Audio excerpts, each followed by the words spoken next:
My name's Grant Collins. I'm a member of Iraq Veterans Against the War. I was a corporal in the 1st Battalion, 23rd Marines. Was in Iraq from August of 04 to May of 05. A few months after I was there, I mean, a lot of things weren't sitting right with me. The command structure, the missions that we were getting didn't make any sense.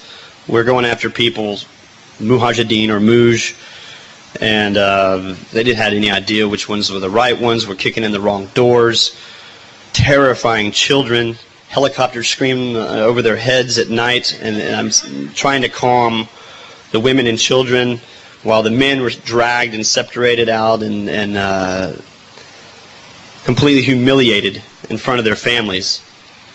In that culture, it's a very big deal to be treated with respect in front of your family, just as it is in ours. But in this, I mean, it can mean a lot of shame. When I really came to the point where I knew that what we were doing was absolutely morally wrong was when, well, a few days, everybody knows, a few days after Bush was reelected, we are allegedly reelected. We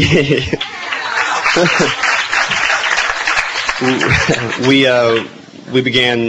We had already cordoned off Fallujah, and Cloy was in the first incursion in April, where we took heavy casualties, and then decided that maybe it wasn't the right time to go in. Maybe there's too many of them in there. So I was a part of the cordon where we cordoned it off, and then we made operations to move in. And 2 o'clock in the morning, we went across the berm and instantly started taking casualties, but started lighting up this city like you wouldn't believe. Artillery strikes going in, and planes flying in and dropping 500-pound J-down bombs into obviously civilian areas. I mean, my platoon was tasked with moving down a certain sector from the north side of the city.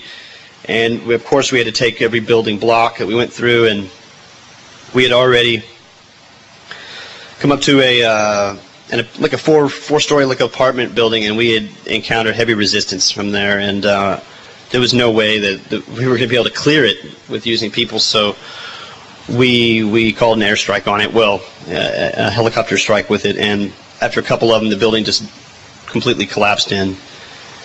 And I was thinking at the time, man, how many civilians could have been inside there? I mean, just like any kind of conflict, there's people that are hiding inside of places that are unable to come out of these buildings out of fear that they're going to be killed by the enemy or our enemy for leaving, or out of fear that they're going to get shot in the streets, because when they do, they come out and they do get shot in the streets trying to get away. We moved down another block, and we came up to a smaller building, and my squad was tasked with taking this building, and the doorway, there was fire coming out of the doorway, machine gun fire, and from the windows. So I had an attachment of SMAWs, which are rockets, like a two-man team of rockets, and you can use these rockets to blow holes, make another doorway, if you will, in the side of the building. So I gave the order for them to use the missiles on the building. So we hit it, and then we stormed into the building, and there was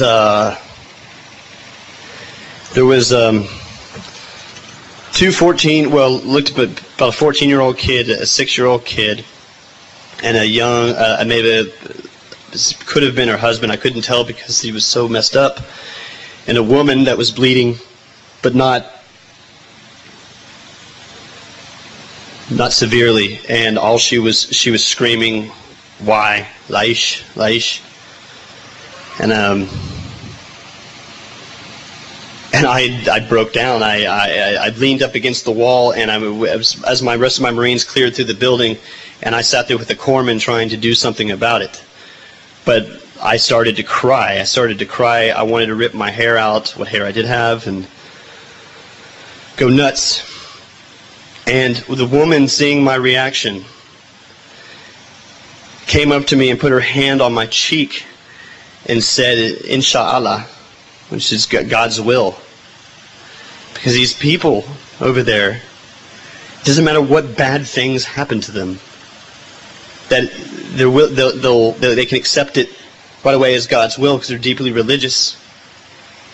But no, it wasn't God's will. It was my fucking order. I gave the order to fire those rockets into that building, and I killed her family. And that's when I knew that I was put in a situation where I had to do that. I thought I had to do that to keep myself and my Marines alive, thinking that, well, man, that was the best thing I could do at the time. Well, I have to live with that decision. From then on, of course, we had the rest of that battle to go through, and I saw more casualties, more civilians being killed.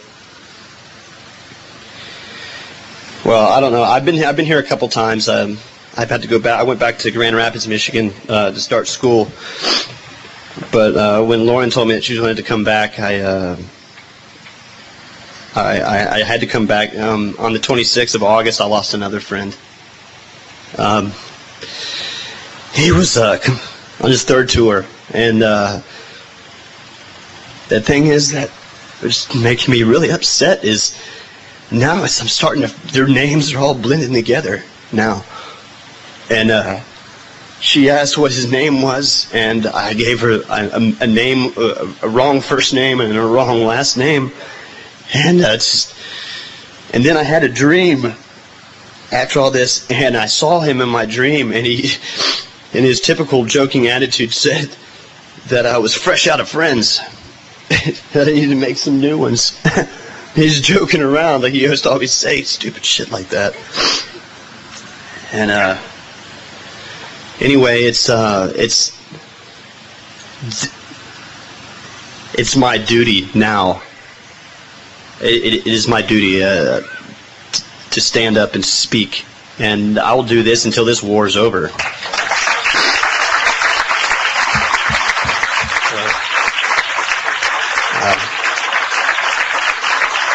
That's all I have.